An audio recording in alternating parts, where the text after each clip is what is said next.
মুক্তপতি আসবেন এই এলাকার সাবেক কাউন্সিলর, ঢাকা মহানগর উত্তর বিএনপির সাবেক ভারপ্রাপ্ত সভাপতি, বাংলাদেশ জাতীয়তাবাদী বিএনপির কেন্দ্রীয় নির্বাহী কমিটির অন্যতম সদস্য জনাব মুন্সি বদরুল নসিব আঞ্জুমান।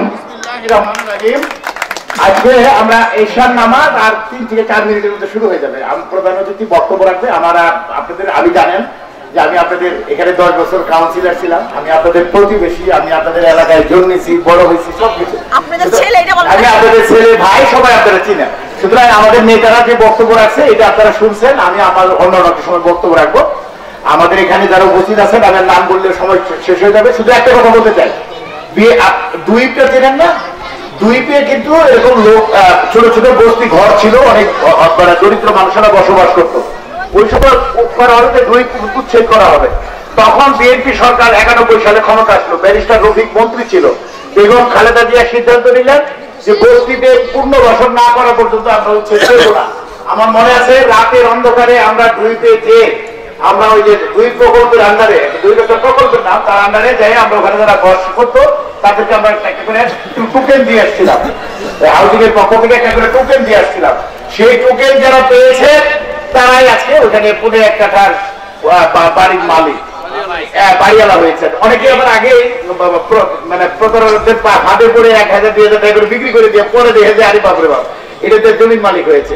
ইনশাল্লাহ এরকম গাজীপুরে, সাভারে বেগম খালেদা জিয়া ঢাকা শহরের এরকম লো কস্ট পিপুলদের জন্য অনেক ব্যবস্থা করেছেন। ইনশাল্লাহ এবার যদি বিএনপি ক্ষমতায় আসে, আমাদের নেত্রী যদি জাহাঙ্গীর ইসলাম তুলি পার্লামেন্টে যেতে পারে, আমরা সকলে মিলে যাতে এই এলাকায় লোক যারা বসবাস করছেন তাদেরকে পুনর্বাসনের স্থায়ীভাবে সুযোগ করা যায়, সেটা আমাদের অগ্রাধিকার হিসেবে কাজ থাকবে। আরেকটা কথা বলে দেই, এই আমাদের এই যে হাজি রোডের এই যে বস্তিটা, এখানে যারা বসবাস করেন এদের মধ্যে কিছু লোক বাধ্য হয়ে এখন যারা মাদক ব্যবসা করেন তাদের বিরুদ্ধে আমরা, যারা চুরি চেষ্টারি করেন তাদের বিরুদ্ধে আমরা, যারা চাঁদাবাজি করেন তাদের বিরুদ্ধে আমরা, বিএনপি করুক আওয়ামী লীগ করুক কোনো যায় আসে না। কিন্তু কোনো কারণে যদি কেউ কখনো আওয়ামী লীগের একটু মিছিলে আগে যেয়ে থাকে, আজকের পর থেকে বেগম খালেদা যে অসুস্থ, তুলিয়া এখানে আসছে, আমরা সবাই তাদেরকে ক্ষমা করে দিচ্ছি। তাদের সাথে আপনারা কোনো হিংসাহিংসি করবেন না। এখানে কোনো বড় নেতা ছিল না, এখানে কোনো জাতীয় নেতা ছিল না। অনেকেই বাধ্য হয়ে মিছিলে টিছিলে যেতে হয়েছে, অনেকের সাথে পিছিয়ে পিছিয়ে ঘুরতে হয়েছে, কারো যে একটা ছবি আছে। এদের বিরুদ্ধে আমাদের কোনো অভিযোগ নাই। কিন্তু যারা এখানে সন্ত্রাস করবে, মাদকের ব্যবসা করবে, চুরি ছিনতাই করবে, এলাকার মধ্যে মারামারি করবে, প্রতারণা করবে, তাদের বিরুদ্ধে, তারা বিএনপি করলেও আমরা তার বিরুদ্ধে, তারা আওয়ামী লীগ করলেও তাদের বিরুদ্ধে। এই এলাকায় একটা শান্তি বসবাস করবেন, এই এলাকার বিপুল সংখ্যক লোক বসবাস করেন, অত্যন্ত কষ্টে বসবাস করেন, আপনারা বিভিন্ন নির্যাতনের শিকার হন।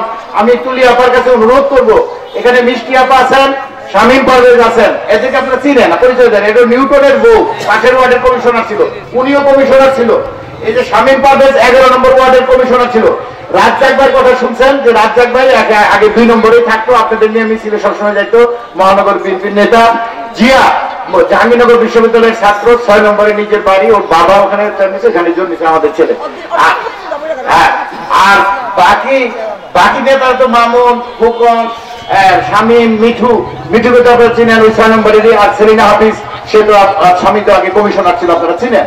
এখানে যারা আর বাকি নেতাদের নাম না করুন না, কারণ এদের কইতে গেলে অনেক বাড়বে।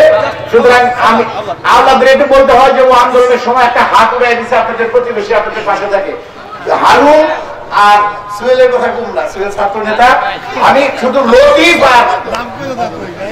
আর বাবুলের কথা বলবো। হারুন তাদের সাথে থেকে এই প্রোগ্রামটা আজকে আয়োজন করেছে। ছোট প্রোগ্রাম, মঞ্চ নাই, কিন্তু আন্তরিকতা ছিল গভীর। তুলিয়াপা খুশি হয়েছে, এই প্রোগ্রাম দেখে তুলিয়াপা খুশি হয়েছে। বাবুল এবং হারুনকে ধন্যবাদ জানাই। সুহেল এবং আমাদের কামাল, এদের পার্টিসিপেশন ছিল খুবই ভালো। মাসুক আগে থেকে এসে কাজ করতেছিল, রূপনগরের সকল অঙ্গ সংগঠন ভালো ফাংশন করতেছিল। ইমরান মুশিদ সবসময় বলতেছে যে আমিও কিন্তু এদের পাশে থাকি। সবাইকে ধন্যবাদ জানাই। একটা কথা, মামুনটা তো প্রোগ্রামের সভাপতি, ওর কথা বলবো না, ওর নেতা, ওর দায়িত্ব, মামুন ফুকনের দায়িত্ব এটা। আমি সবসময় এদেরকে ইয়াসিন ভান্ডারী, ময়না, লতিফ আর বাবুলকে ফিডব্যাক করেছে, এখন এরা আঞ্চলিকের সাথে কাজ করে। সবাইকে আমি ধন্যবাদ জানাই, অভিনন্দন জানাই। শামীম 7 নম্বর ওয়ার্ডের প্রেসিডেন্ট। এটা একটা নোম্যান্স ল্যান্ড, ওইদিকে উপরে এদিকে উপরে, সুতরাং এদের মধ্যে একটা টাওয়ারের লাগে। সবাইকে ধন্যবাদ, যে প্রোগ্রাম সুন্দর হয়েছে। আগামীতে তুলিয়া পারবে, কিন্তু একটা কাজ ভাই, ধানের শীষ জিতলে বাংলাদেশের যে গণতন্ত্র সেটা থাকবে, উন্নয়ন হবে। আপনারা এখানে উপস্থিত হয়েছেন, বিশেষ করে আমি বোনদের বলি, আমি খুশি হয়েছি এখানে অনেকগুলো বোন দীর্ঘক্ষণ ধরে রান্না বাদ দিয়ে, বিকালে রান্না বাদ দিয়ে এখানে বসে আছেন। আমি তুলিয়া আপার পক্ষ থেকে আপনাদের ধন্যবাদ জানাই। আর একটা কথা, আপনারা একটু নিজের থেকে, আপনাদের কবে বিএনপি নেতারা পাঠাবে, ওই করবে সেই করবে, আপনাদের কিছু হয়তো দু একজনদের একটু হেল্প করে পাঠাবে, সেটা পরে দেখা যাবে।